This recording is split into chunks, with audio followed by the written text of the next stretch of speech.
And we are live. Good to see you today, my EOS Podcast friends. Welcome to the EOS Podcast, home of the Mr. Happy Money Proxy. Today we have Damien from ITAM Games. This is one of the hot, new, exciting gaming platforms coming to EOS that could mean big things for EOS. So I'm really excited to learn about ITAM. Damien, go ahead and introduce yourself. Thank you, Brandon, for giving us the opportunity to introduce our service. My name is Damien, and I'm a Chief Communication Officer in ITAM Games. I usually deal with the international business development. So anyone from outside Korea, I'll be the first one to be in contact and making the business going on. And we have just got live last week, and we're really happy to see all the EOS and non-EOS community actually enjoying our platform right now. Yeah, there's been a lot of talk about it and a lot of anticipation waiting for ITAM's Games to launch their first few games here. So we will get into where you're at, where you're going, and all the fun things we can do with ITAM right now. To start out the show, what is the most interesting thing going on in EOS for you right now? Right now, I would say the service. I used to be a block producer for Acro EOS, and more and more I worked as a block producer. I foresee that this is the opportunity to actually build a service, because when you think about it, in the internet industry or the mobile industry, it wasn't the people who actually make the protocol or the platform who got big. It was actually the people who build the service that has brought the users to the actual platform and made the industry actually get bigger.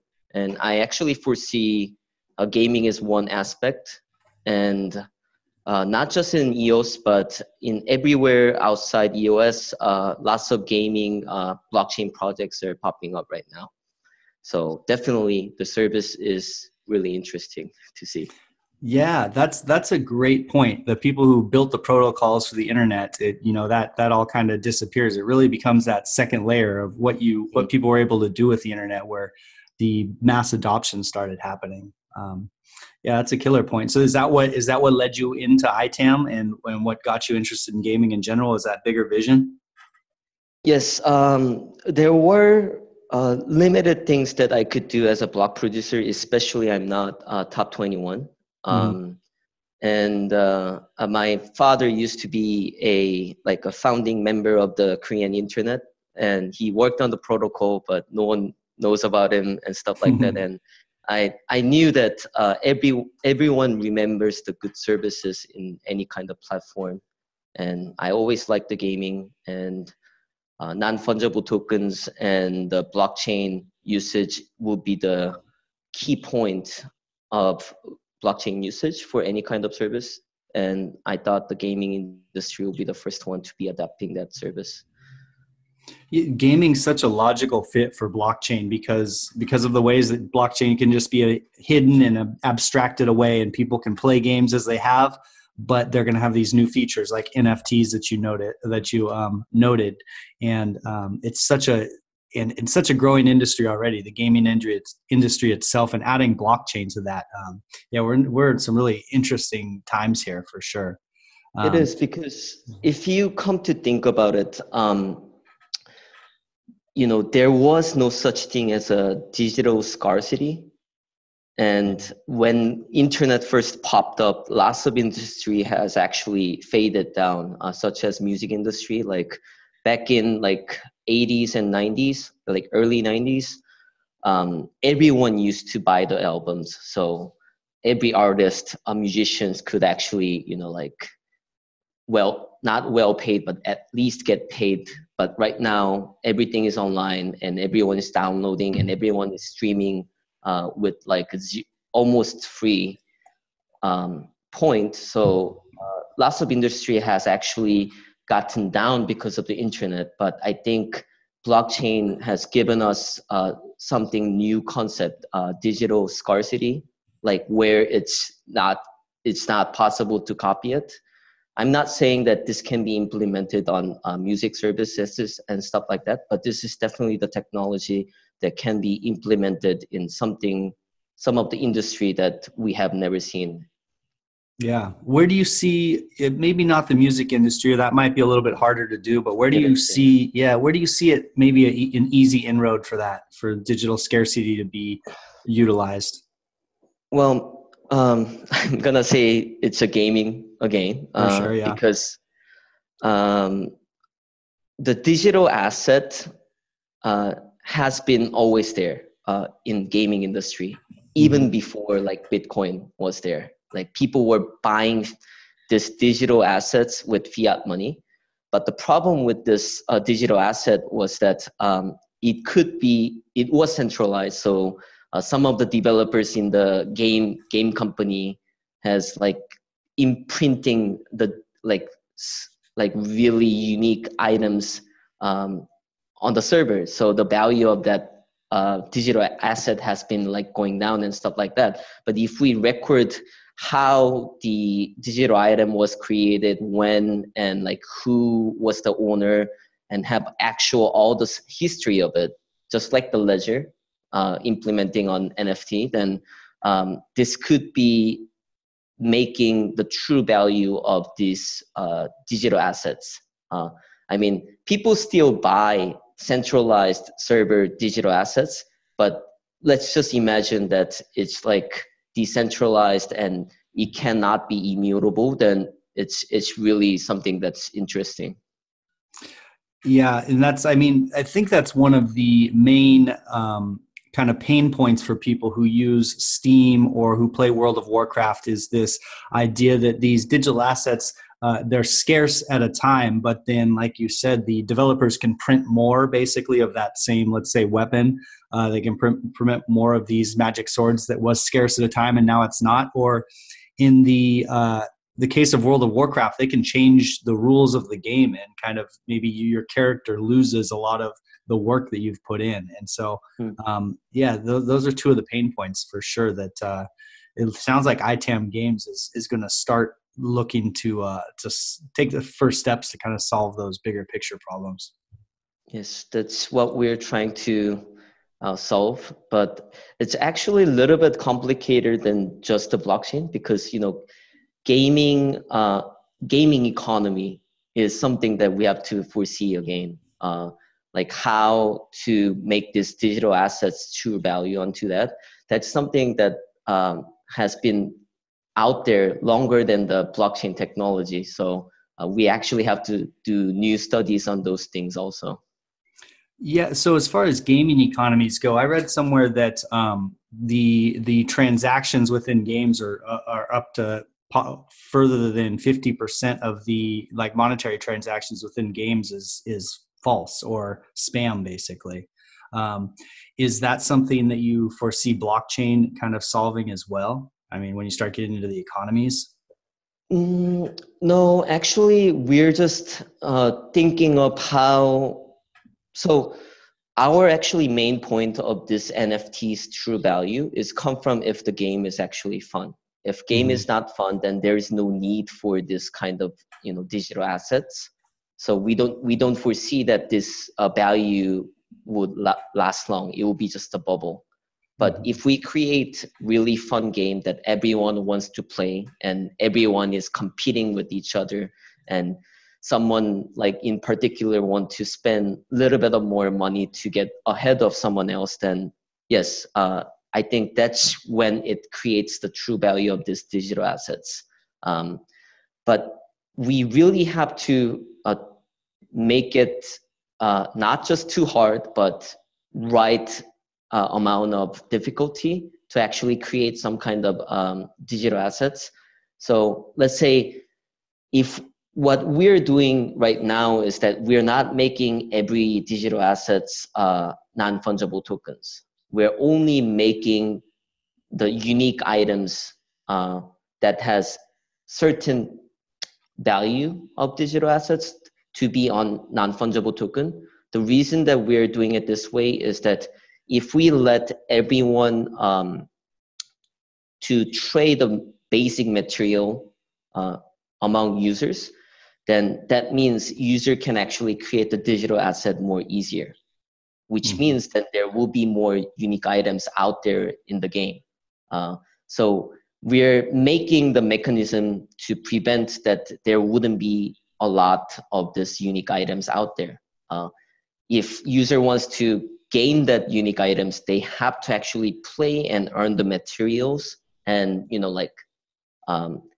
combine these materials to get the unique items rather than just buying the, cheap materials from other players and get the unique items cheaper than that. They actually have to play it.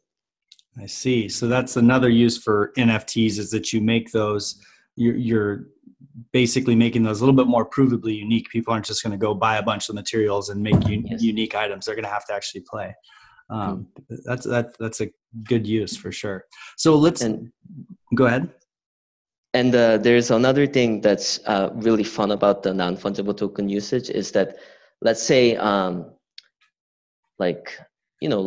real world, there are people who pay lots of money for like a band guitars, like Jimi Hendrix guitar. Say I have a Jimi Hendrix guitar, but you wouldn't know if it's like Jimi Hendrix guitar.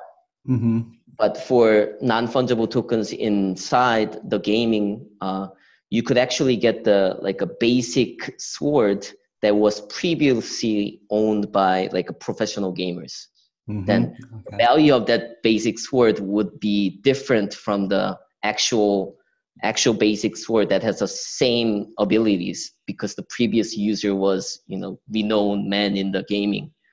So this is another fun thing that can be implemented. And people would actually say that, lots of projects regarding like NFT are saying that we're gonna, make art or the,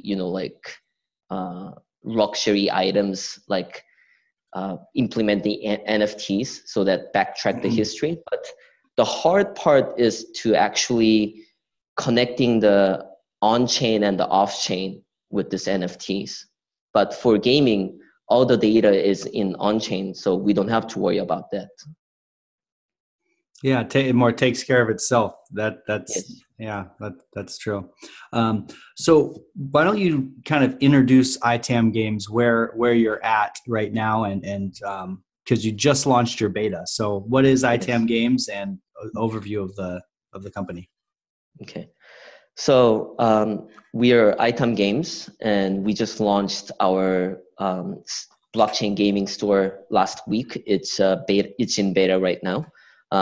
What we're trying to do right now is that we want to become a blockchain game publisher, which has the gaming store for traditional gaming industry to actually immigrate to blockchain industry and adapt the technology. So what we're trying to do is a little bit different from all other blockchain gaming companies out there. What we're trying to do is that we want to actually bring the traditional games that were already out there to the blockchain industry, because there are 500 games coming out on every day on mobile game stores. Oh, wow. So we don't have to create a new games. We just have to find a fun games that can be improved by adapting the blockchain technology. So we provide the APK for our item store so that any kind of the non-blockchain game could just come up to us, and it could be connected to blockchain within 1 to 4 weeks. Okay. Then the games can be implemented in the non-fungible tokens and accepting the cryptocurrency as their purchase method. Yeah.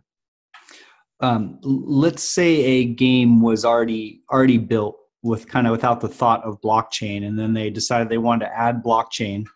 What would be a use for them? Where would they use maybe an NFT, or if they were transferring over to blockchain, how would they do that? What would be?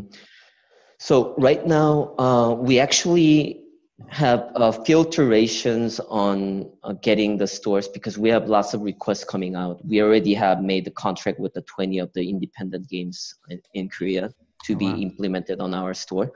But we see that if the gaming has the like a economy, like a digital asset economy system that's well built, it's really funny because first two games is not really about those things.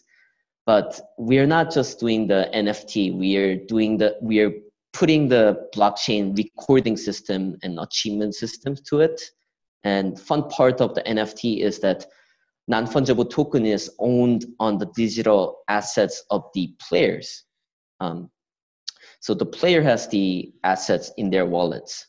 So if they were to access in different games can actually read the same asset. So right now we have like a Spookies and the Onion Knights. Onion Knight has gone down yesterday. But if you are playing the Spookies, which is the puzzle game, and if you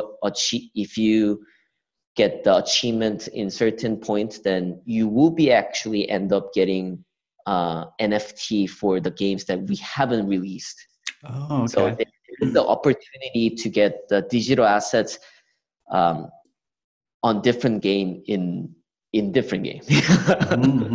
Yeah, that is kind of cool. And so that would be something that that as games build, they may look into the NFTs that are already out there existing and build games that are going to incorporate possibly old NFTs into these new games along the way. Or yeah, okay, that makes sense. That's correct. So think about like if you were a game developer, it would be easier to lure like a World of Warcraft players, saying that you have your World of Warcraft digital assets playable on our new game. Then like new users wouldn't have to think about playing it from the level 1 and gaining all these digital assets. They already have previously owned digital assets from the previous games.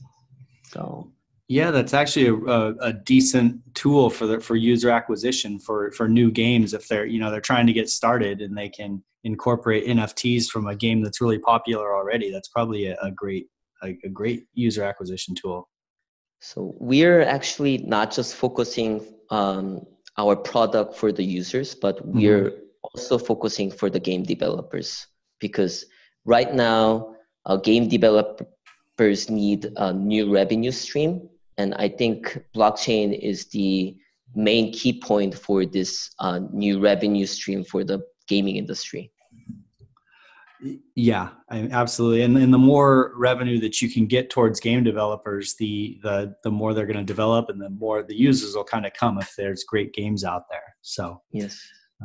Is there an example of this type of, let's say, business model outside of blockchain as far as game companies goes? Yes, there is actually a game called Lineage. It's a Korean game built by NCSoft, and it was launched on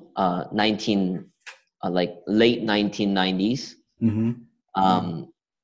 And it was one of the first like a Korean MMORPG, and I really do not know if the game is actually fun or not, but the players are dealing like a fortune amount of money to buy a digital sword and stuff like that, like $1 million and stuff like that. And those users used to be teenagers, and now they become like a 30 or like 40-year-old, and they're like their wallet is like bigger than before, so they're willing to spend more on it. But there's lots of problem going on with that game, is that it's centralized server, so many of the internal developer has been like imprinting the weapons and selling it outside the company, and they got caught, and money laundering has actually happened. We can actually like prevent this to become more better if they were to adapt the blockchain technology. But yeah, they're not doing that at the moment. Yeah, it's funny because some people, when they're just learning about blockchain or cryptocurrency, they think it's for money laundering, but in this case, it's to stop money laundering. That's Yes. yeah, that's cool. That's so what kind of games is your team focusing on? Is there a specific genre? Go ahead.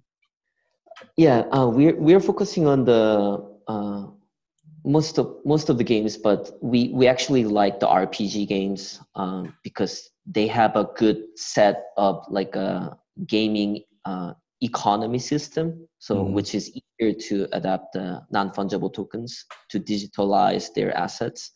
One of the game that we're really excited to launch is next month is called Dark Town.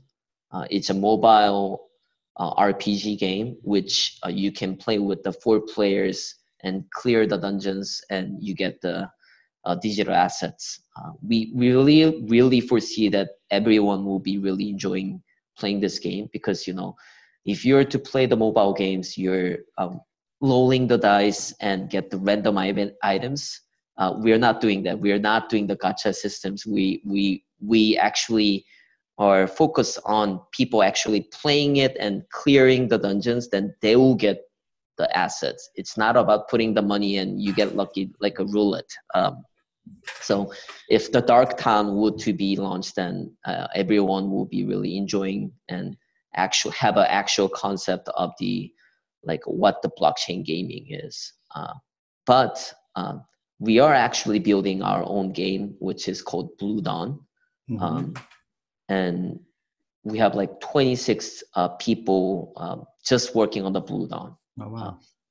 So we have 46 team members. 26 is just developing the Blue Dawn, and 20 of them are working on the item store. So our focus to make the item store was to actually launch the proper like a Blue Dawn ecosystem. So we're preparing the item store for the Blue Dawn, and it's going to be launched on September. That's great. So where do you see more of your focus long-term going? Are you going to continue to build your own games, or are you going to focus on the store and recruiting games from the ecosystem? We are going to focus on the store and become like a blockchain game publisher. Okay. But when we were building the item store, our thought was if we were to just make a store, then no game would just come to us and develop on top of our store. So that's why we were building a Blue Dawn, because if you see the Blue Dawn, it's not like the quality is not about it's not like independent game quality. It's like a actual gaming company building it. Graphics are awesome, and lots of characters, lots of illustrations. There are lots of people working on the stories.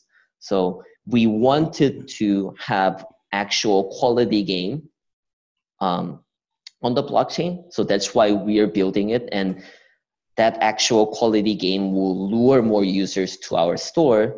Then we'll be having other game developers coming to our store because they foresee there is a potential of revenue streams. Yeah, so you're building your own flagship product, and then you're also probably seeing exactly what games need within the store because you're building your own games. So you're kind of getting to build the store for those games too. So I talked to Mythical Games. It sounds like they kind of did the same thing. They're building a game and working on D-Goods, which is a digital asset exchange, basically, or a NFT, standardized NFT. Is this the same? Is this kind of the same type of thing as D-Goods, or is one a digital asset exchange and one is like a standard for how to build digital assets? Are they the same or are they different? Are you asking our NFT and compared to the D-Goods, or? Yeah, DADX, which is a digital asset decentralized exchange. Yeah. Yes. It's different. So D-Goods is focused on not just the gaming, but other usage of NFT. So they're actually talking about digital goods.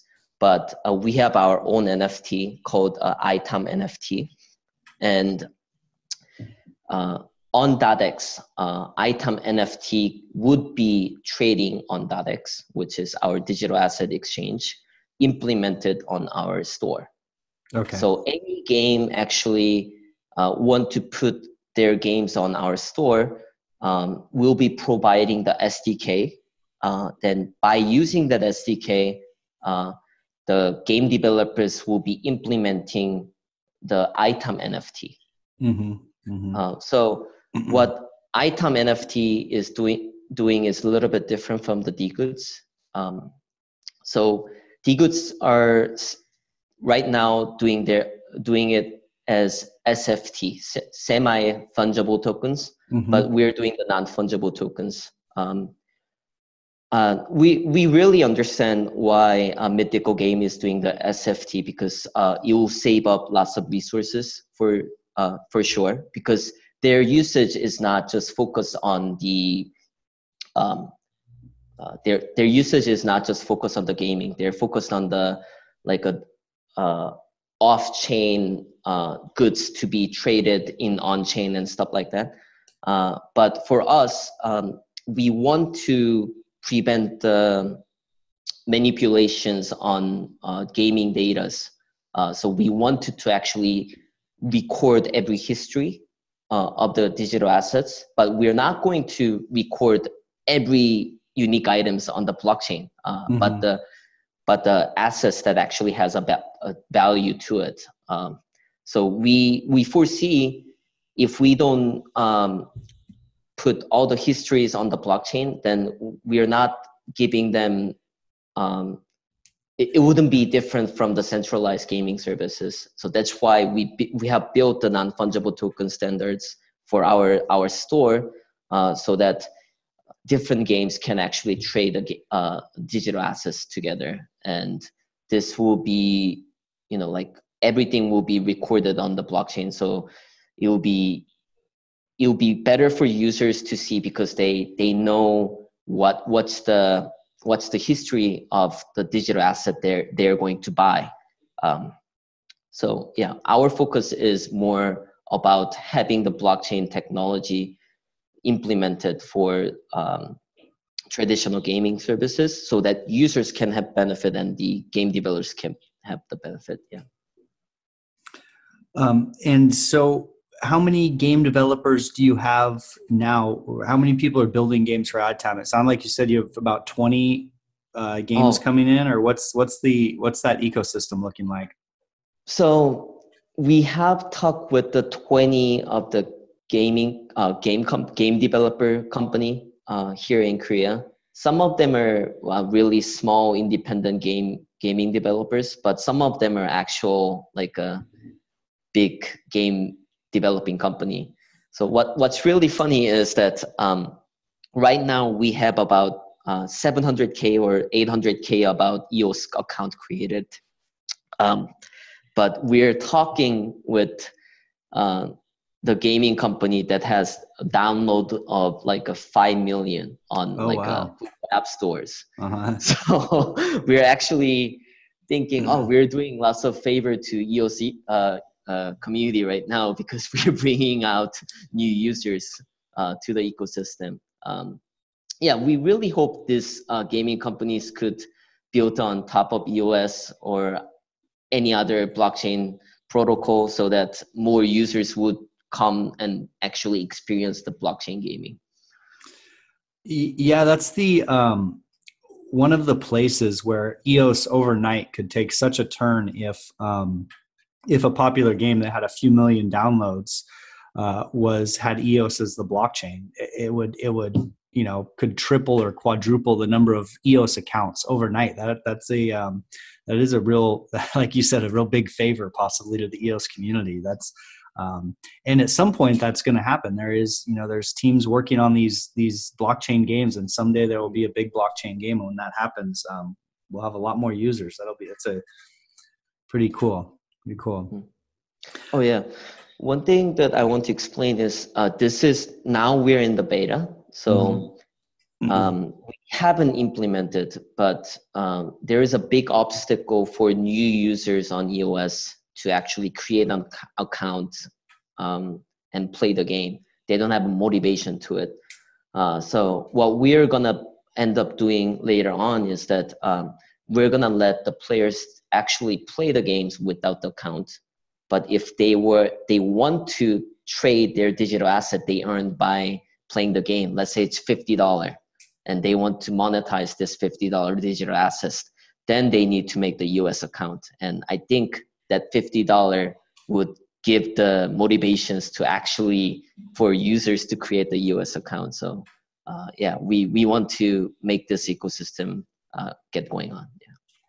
Yeah, I noticed that actually when I got the app, and you have to basically put your EOS account into the app, and that, you know, that's a huge barrier, especially if someone goes to get the app and they're not familiar with EOS, and then they've got to go somewhere to create an app. So yeah, that's a great idea to let people play, and then the incentive to create an account later. Are you going to, in your wallet, allow people to create accounts within your wallet, or how? Or yes. We need to do that later on, but right now we have lots of things to develop right now, so that's not on our priority. But definitely, when we are launching the Dark Town, we need that functions on our wallet.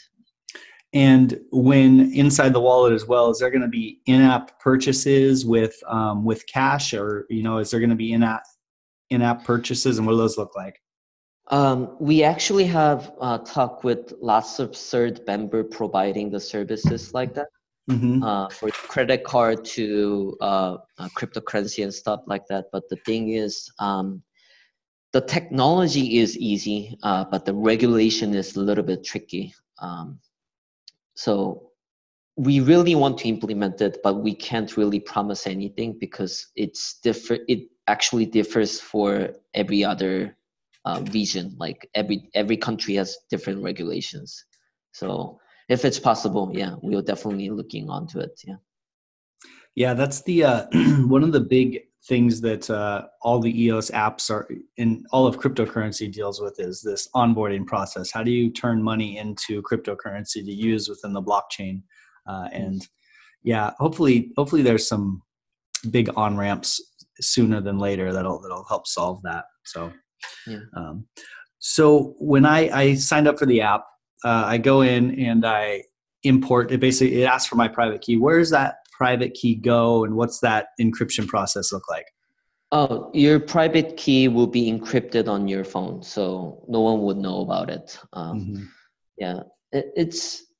I think this is another obstacle. Even if you're like a EOS, even if you have an EOS account and you can actually play the games, I get frustrated whenever I put the private key onto it. But there's no way for us to do it without doing that. So I would just say your private key will be safe. It's going to be encrypted on your phone. So yes. Okay. Yeah. And I mean, I have a account that I use for things that obviously I don't use my main account for games and things like that. So that's just a security measure most people should do, is have an account with, just a couple EOS in it that you're using to play games. And yes. Yeah, don't put your life savings on, into any gaming apps. That's correct. So I heard an analogy that ITAM Games is if you were to have Steam and Wax kind of combined, the Steam and Wax. Do you see some crossovers there? What do you think of that? Yeah, I think that's exactly what we're trying to do. Steam Store is definitely things that we have foreseen before developing the ITAM Store.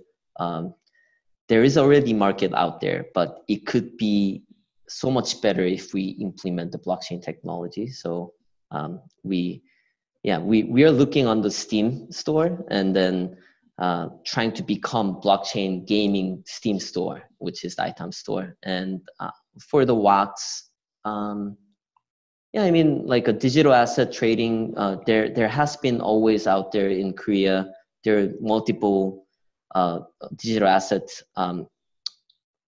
exchange, but we think without what this digital assets exchanges are doing, I'm not talking about the wax, but is a little bit funny because what they're doing, if you were to think about digital asset exchange, then you think that you will be buying the actual digital sword or something. But if you actually get into those kind of exchange, you're just buying the digital currency for that game. So if you put the money, let's say $1,000, then digital asset actually escrows that money and gives you the digital gold to the account, and escrow is done. And person who got the digital gold, they have to now trade the digital asset inside the game for that digital gold. So so there's like two layers that you have to go through. So it's a little bit complicated, but if we make the store that actually has functions to, like exchange peer-to-peer, then user has a better experience. So that's what we have seen going on. Yeah. Okay. Yeah, that makes sense. So you have, I think, 2 games out right now. One, you have 2 come out in beta. One you pulled down to keep working on because there was some little glitches that you wanted to fix and make it better. The one that's going right now, how's the user feedback on that, and how's that moving? So when we launched, we had some events going on so that we could motivate users to play the game. And for the Spookies, it's a puzzle type of game, and we motivated people to play. If you reach to level 1500, then we'll be giving out 1,000 EOS divided by every user achieved 1500. Right now, it's been less than 1 week, but there are lots of players complaining because they're saying it's insane. How can I achieve 1500 within 1 month? But from the record from us, there are already people who have gotten to 500 level. Mm-hmm. So this event is not for everyone, but if someone gets to 1500, then they might end up getting the bigger slice of the pie, because for Onion Knights, you only had to clear out 100 extreme mode. That was done in 1 day, but there aren't anyone who have achieved 1500 on Spookies right now, and I think there will be only handful number of players who get the reward. Oh, that's great incentive. I'm interested. I think when anyone hears there's 1,000 EOS up for grabs to be split up, it's probably almost better that it's kind of hard. Then people can be going for a larger chunk of EOS maybe. So, yes. So how long is that runs for? A full month? Is that the rest of this month it runs for? It's a full month, yes. So rest of this month. We really hope that there is a person, and we expect there's at least one person who grabs that reward. Wow. Yeah. Well, I mean, that'd be a heck of a reward if someone. If so. So is it a matter of putting an amount of time in, or is it a matter of getting good enough at the game as well? Is there a lot of skill that's involved, or is it more time based? I think it's both. Because since it's a puzzle game, have you played a Candy Crush? Yeah. I can never play Candy Crush because I get stuck in certain level. So if someone is good enough to clear out each level, then that means then they're not taking that much time to clear out. So. Okay. Wow. Well, that's I'm sure this is intriguing for people to hear. There's 1,000 EOS out there, and not that many people are going to probably get to it. So that's a good incentive to go download and play. So is there a timeline on your second game coming back out? For Onion Knights, we had lots of bugs going on. So unfortunately, we had to pull it out yesterday. Our developer is working hard onto it, but it just happened yesterday, so we don't know exact time. But if we get to know the estimated time of that game releasing again, we'll let the community know. All right, cool. Well, I look forward. I have so much fun playing blockchain games just because it's play to earn instead of the pay to play that we're so used to. It's exciting times for sure. So we've kind of talked about where you're at right now with ITAM Games. What's the future look like? What's your roadmap for the rest of this year, and what exciting is coming? So Blue Dawn is definitely the big thing that we're trying to go for. So Blue Dawn will be launched not in just the ITAM store, but the Google Play Store and the App Store. Mm-hmm. And people who are actually playing on Google Play Store and the App Store, they will end up knowing that their digital asset could be, traded if they were to implement their EOS wallet on ITAM Store. So our goal is to lure as many users from traditional gaming industry to our store so that we can persuade other game developers to be on our store. We're really excited because we didn't know that we'll be actually the first one to actually launch the product and become the frontier of this like a blockchain gaming store. Yeah, that's actually really exciting to think about this game going out just to people who don't use EOS, and so yeah, we'll all be watching closely. You'll probably have a bunch of EOS fans out there pushing your app for you and telling people how fun it is outside of EOS and trying to get adoption. So very exciting. So where can people find you online? And is there anything that we've kind of glossed over or didn't talk about with ITAM Games, or anything you'd like to hit on a little bit more? Not that I didn't know of. I think you covered up basically all of the key parts of what we are doing. So all right. Well, yeah, what a really cool, exciting project. I love learning about stuff like this. Where can people find you online, and what's the best place if they want to play the game, do it? So we are on Telegram channels, and we have our website called itam.games. And if you want to play our games, then it's itam.store.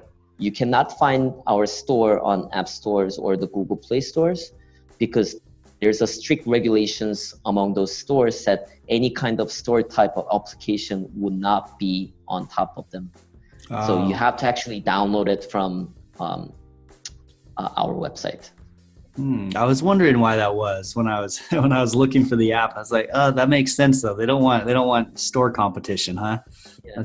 That makes sense. So itam.store, you can go download and play this game, and then be in the contest for 1,000 EOS if you want to put some serious work in.